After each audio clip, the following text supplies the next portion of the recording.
আমার এই ছোট্ট বোনটা কবে যে এত বড় হয়ে গেল দেখতে দেখতে সত্যিই বুঝে ওঠা গেল না। এই তো সেই দিনকে আমার সাথে শুরু করতো ঝগড়া আর মারপিট। আমি বিয়ে করে আসার আগে পর্যন্ত ওর সাথে প্রচুর মারপিট করেছি। আর আজ 7 বছর পর ও হতে চলেছে এখন কনে, ও হতে চলেছে এখন অন্য কারোর বাড়ির বউ। তারই আজকে একটা ছোট্ট ভিডিও তোমাদের সাথে শেয়ার করতে চলেছি। আজ ছিল আমার এই ছোট্ট বোনটার রেজিস্ট্রি ম্যারেজ, তাই জন্য আমরা সবাই মিলে রেডি হয়ে বেরিয়ে গেছি রেজিস্ট্রি অফিসের দিকে। আজকে আমার জন্য প্লাস আমার ফ্যামিলি সবার জন্য অনেক বড় একটা দিন ছিল।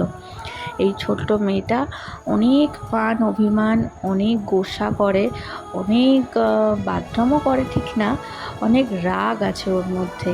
এই সমস্ত কিছু মিলিয়ে মিশিয়ে আমার এই বোনটা আজ সে একটা অন্য কারোর হাত ধরে যাবে একটা নতুন পরিবারে।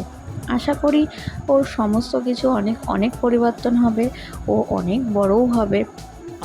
এখন অনেকটা ছোট আছে, বাট সবচেয়ে যেটা ভালো কথা সেটা হলো একটা নিজের মন মতো নিজে পছন্দ করে একটা নিজের জন্য একটা জীবনসাথীও চুজ করেছে। আমরা সবাই অনেক অনেক আশীর্বাদ করি যাতে ওদের ভবিষ্যৎ জীবন এইভাবেই যাতে এতটা পরিমাণে হাসি খুশি থাকে। বিবাহিত জীবনে কম বেশি খুঁটিনাটি ঝামেলা অশান্তি সবারই লেগে থাকে, বাট তার মধ্যে থেকেও একে অপরের সাথে থাকা, পাশে থাকা, এটা হলো সবচেয়ে বড় জরুরি ব্যাপার। আমি শুধু একটা জিনিসই চাইবো, যাতে ও যাকে জীবনসঙ্গী হিসাবে বেছে নিয়েছে সে যাতে ওর হাতটা এইভাবেই শক্ত করে ধরে রাখে, আর যাতে একে অপরের সাথে অনেক অনেক আনন্দের সাথে দিনগুলোকে কাটাতে পারে। তো আশা করি তোরা অনেক অনেক অনেক ভালো থাকবি।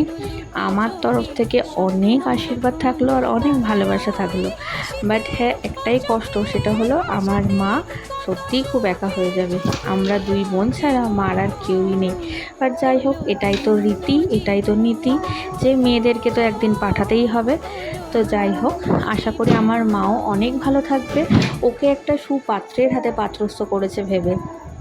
যাই হোক, তুমি অনেক ভালো থাকিস, তোদের দুজনের জুটিটা খুব ভালো হোক। আগের জীবনের জন্য, আগামী জীবনের জন্য তোদের কাছে অনেক অনেক অনেক ভালোবাসা আর অনেক শুভেচ্ছা রইল। যারা আমার ভিডিওটা দেখছো তারা প্লিজ ওদেরকে আশীর্বাদ করো যাতে ওরা ভালো থাকে।